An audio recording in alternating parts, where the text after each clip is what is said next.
네, 안녕하세요. 가상현실을 수업하고 있는 컴퓨터 AI공학부 서정일 교수입니다. 오늘은 가상현실의 개념과 인지체계에 대해서 여러분들한테 설명드리도록 하겠습니다. 네, 가상현실은 가상인데 현실처럼 체험할 수 있는 그런 콘텐츠를 말하고요.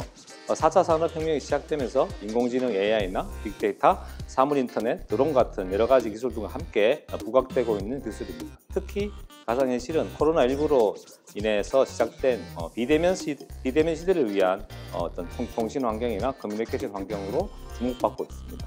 여러분, 가상현실을 여러분들이 여러 가지 용어로 듣게 되는데 버추얼 리얼리티, 오그멘티드 리얼리티 이렇게 다양하게 들을 수 있는데요.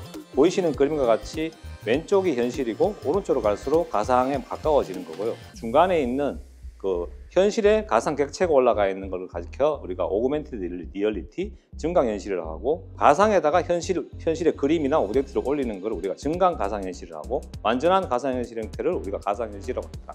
특히 증강현실과 증강 가상현실은 우리가 합쳐서 혼합현실이라고 부르기도 합니다. 가상현실의 장점이나 강점 그리고 문제점에 대해서 한번 살펴보면, 먼저 가상현실이 제공하는 가장 큰 장점은 우리가 몰입감이라고 할 수 있습니다. 여러분들 영화 반지의 제왕 작가가 말한 몰입감에 대한 개념이 있는데요. 이 몰입감은 어떤 3차원 컨텐츠에 여러분들이 빠져들어 가지고 내가 현실에 있는지 그 3차원 가상 환경에 있는지를 잃어버린 상태를 우리가 몰입감이라고 합니다. 그래서 가상현실은 HMD나 여러 가지 장비들을 이용해서 현실과 분리된 환경에서 콘텐츠를 체험하게 되는데, 이렇게 함으로써 그 가상현실 콘텐츠에 사용자가 완전히 몰입되게 됩니다. 그러면 이게 현실인지 가상인지 분간할 수 없는 상태까지 가게 되면 가상현실이 가상의 콘텐츠가 만들어낼 수 있는 궁극적인 체험이라고 할 수 있습니다. 근데 가상현실이 가지는 가장 큰 문제점이 있습니다. 가상현실 환경 안에서 여러분들이 걸어가고 있는데, 실제로는 이제 콘텐츠를 보기 위해서 가만히 앉아서 보고 있다면은 몸은 가만히 있지만 콘텐츠에서는 내 자신이 움직이고 있는 그런 상태를 우리가 인지 부조화라고 합니다. 그렇게 되면 이제 멀미가 나게 되는데, 그런 멀미가 나는 거는 여러분들이 운전을 하는 사람들은 사실 멀미를 안 하지만 운전석 뒤에 앉은 사람들은 멀미를 하게 되는 것과 똑같은 그런 현상이 벌어지게 됩니다. 그래서 가상현실 콘텐츠를 만들거나 체험할 때 이런 인지 부조화가 생기지 않도록 조심하는 게 가장 좋습니다. 지금부터 말씀드릴 거는 이제 가상현실을 제대로 표현하기 위해서는 우리가 어떻게 가상현실 콘텐츠를 만들어야 되는가를 이제 설명드릴 건데요.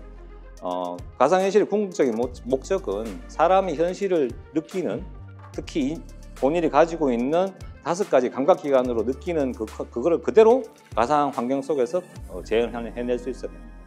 인간은 시각, 청각, 후각, 미각, 그 다음에 피부 감각으로 받는 촉각, 이 5가지 감각으로 현실과 커뮤니케이션 하게 됩니다. 그래서 이런 5가지 감각을 제대로 표현할 수 있어야 제대로 된 가상현실 콘텐츠라고 할 수 있습니다. 먼저 우리가 눈으로 보는 시각에 대해서 말씀드릴게요. 시각은 3가지 정도로 우리가 어떤 요약을 할 수 있는데, 먼저 시지각이라고 해서 눈으로 들어온 정보를 뇌에서 인식하는 과정을 우리가 시지각이라고 합니다. 그리고 입체시는 사람이 눈은 2개가 있기 때문에 그 두 눈으로 보이는 영상의 차이 가지고 입체감을 느끼는 걸 우리가 입체시라고 합니다. 그리고 시야각은 머리를 고정하고 우리가 볼 수 있는, 좌우로 볼 수 있는 영역, 그 다음 상하로 볼 수 있는 영역, 이 영역을 우리가 시야각이라고 합니다. 그래서 입체시는 제대로 표현할 수 있으면 좋고, 시야각은 넓으면 넓을수록 좋겠죠. 그래서 HMD에서의 시각과 몰입감을 증강시키기 위해서는 HMD가 제공하는 시야각은 가능한 넓게, 그 다음에 입체시는 가능한 정확하게 표현할 수 있어야 됩니다. 특히 입체시에 대해서 조금 더 설명을 더 드리면, 여러분들은 눈을 2개를 가지고 있기 때문에 왼쪽으로 들어오는 상과 오른쪽에 들어오는 상이 다르게 됩니다. 손가락을 이렇게 앞으로 펴고 한번 눈을 왼쪽으로 감았다가 오른쪽으로 감았다 보시면 두 눈의 바뀜에 따라 가지고 상이 완전히 바뀌어지는 걸 느낄 수 있습니다. 그래서 이 두 왼쪽과 오른쪽 눈으로 들어오는 영상을 비교를 해서 깊이감을 표현할 수 있습니다.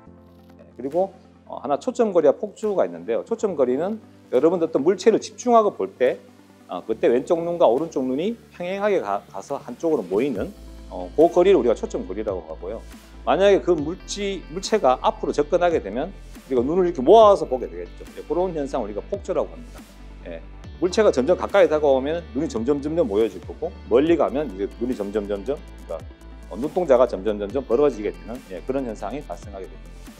이 폭주를 가리켜 가지고 여러분들 어렸을 때 매직아이를 아마 보셨을 겁니다. 매직아이는 실제로 영상 속의 이미지만 보면 이 깊이감이 있는 이미지가 보이지 않는데 저를 폭지를 이용해서 강제로 초점을 그 이미지 앞에 두거나 아니면 뒤에 두는 형태로 해서 우리가 3차원처럼 보이게 되는 그런 그림을 가리켜서 우리가 매직 아이로 합니다. 그래서 HMD 중에 구글에서 만든 카드보드와 같은 HMD는 볼록 렌즈를 앞에 둬가지고 이 초점 거리를 강제로 물체 뒤에 두게 해서 이렇게 3차원처럼 보이게 하는 방식이 있습니다.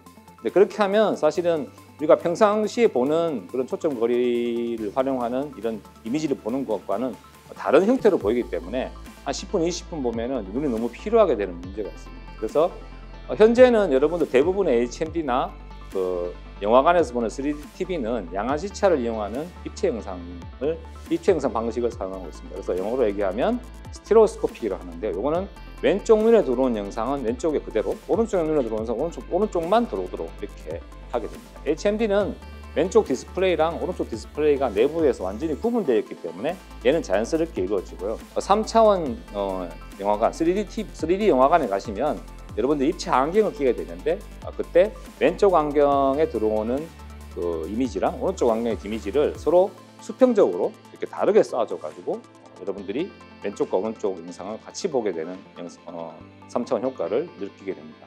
만약에 3차원 영화관에 가가지고 여러분들이 그 평광 안경을 벗게 되면 그냥 흐릿한 영상밖에 안 보이겠죠. 예.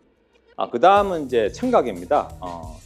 여러분들 귀도 두 개가 있기 때문에 어떤 소리가 이렇게 들렸으면 그게 오른쪽 귀에 도착하는 시간하고 왼쪽 귀에 도착하는 시간이 당연히 다르겠죠.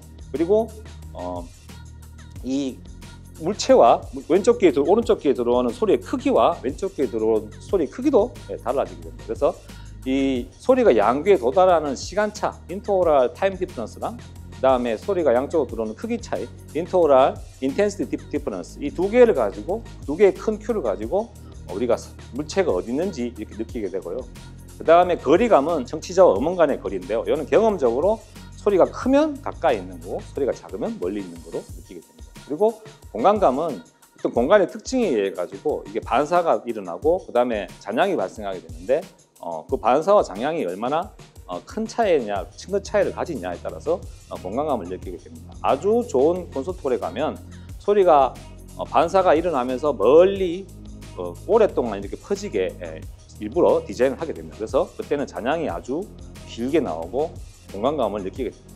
그래서 그런 게 우리가 공간감을 느끼게 하는 큐가 되겠죠. 그래서 3차원 영상 음향에 대해서는 저렇게 방향감, 거리감, 공간감 이 세 가지 큐를 가지고 3차원 효과를 만들어내게 됩니다. 그 다음은 촉각입니다. 여러분들 뭐 물체를 만지고 하면 다 당연히 지금은 여러분들 느낄 수 있지만 인위적으로 하기 위해서는 지금 보이시는 저런 특수한 형태의 장갑을 이용해서 물리적으로 힘을 가하게 돼가지고 마치 만지는 것 같은 느낌을 줄 수 있습니다.